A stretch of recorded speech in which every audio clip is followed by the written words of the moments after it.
आज सकाळीच blouse cut करायला बसलेली, कारण मला अर्जंटली ताईचा ब्लाऊज शिवून द्यायचा होता.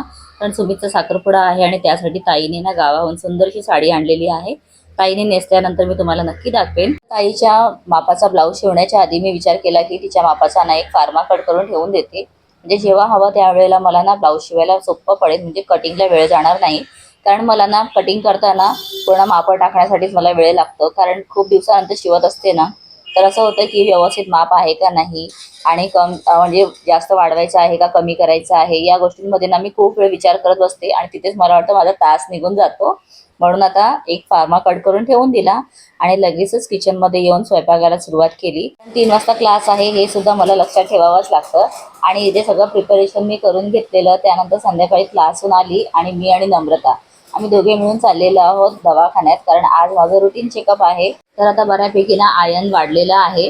तर नम्रता मला गाडीवरच घेऊन चाललेली आणि एवढं ट्रॅफिक होतं ना की आम्हाला वेळेवर निघालो तरी सुद्धा पोचायला 15 मिनिटं उशीरच झाला. आणि तिथून निघाल्यानंतर इथे आकाशात पाहिलं तर मस्त पक्षी ना असे विहार करत होते, त्यांना बघून एवढं सुंदर वाटलं.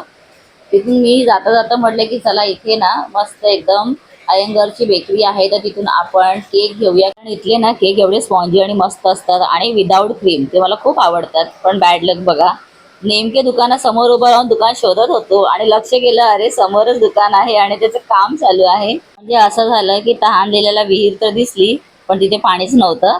तर शेवटी मी आणि नम्रता हाताश झालो आणि घरी निघालो. तर चला, आजचा ब्लॉग असा होता, कसा वाटलेला आहे आणि तुमच्याबरोबर असे प्रसंग घडलेत का मला कमेंट करून नक्की सांगा. बाय.